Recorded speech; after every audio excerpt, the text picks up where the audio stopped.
नमस्कार साथियों, स्वागत है आप सभी का आज की एक और नई वीडियो के अंदर। आज हम पढ़ेंगे राजस्थान ओपन बोर्ड जयपुर कक्षा 12 हिंदी पार्ट 3 के नोट। इससे पहले हमने दोनों पाठों की क्लास है जो आपके ले लिया। अगर वो वीडियो आपने नहीं देखा तो प्लेलिस्ट के अंदर उन वीडियो का लिंक है, आप देख लीजिएगा।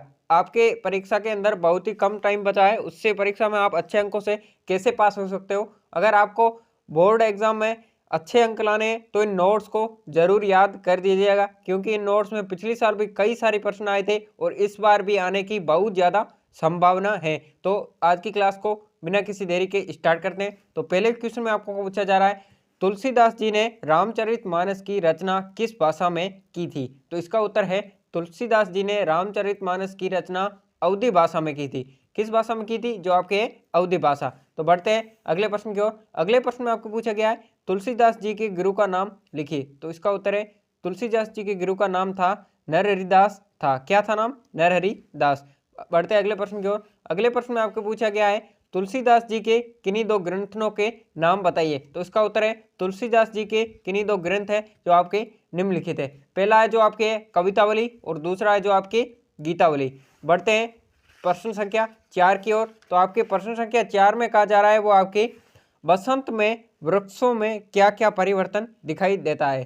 तो इसका उत्तर है, बसंत में वृक्षों में निम्नलिखित परिवर्तन दिखाई देते हैं। पहला जो आपके वृक्षों की जो शाखाएं और फूल फलों में लद जाती है, और दूसरा है वृक्ष प्रसन्न जान पड़ते हैं। बढ़ते हैं अगले प्रश्न की ओर। अगले प्रश्न में आपको पूछा गया है प्रश्न संख्या 5वें में, जो कि आपके रामचरितमानस में सबसे अधिक किस छंद का प्रयोग किया गया है। तो इसका उत्तर है, रामचरितमानस में सबसे अधिक चौपाई छंद का प्रयोग किया गया है। बढ़ते अगले प्रश्न की ओर। छठे प्रश्न में आपको पूछा गया है, तुलसीदास जी के काव्य शैली की दो विशेषताएं लिखिए। तो इसका उत्तर है, तुलसीदास जी के काव्य शैली की दो निम्नलिखित विशेषताएं।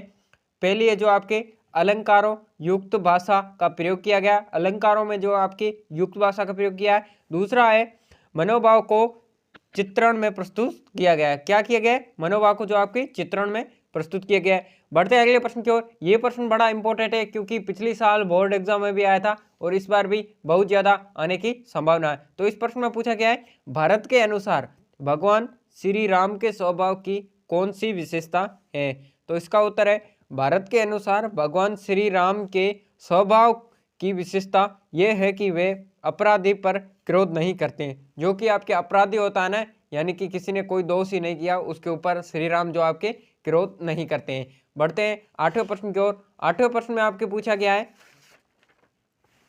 बसंत में भी नाई का शरीर पीले पत्ते या दुर्बल और क्रांतिहीन क्यों हो गया। तो इसका उत्तर है,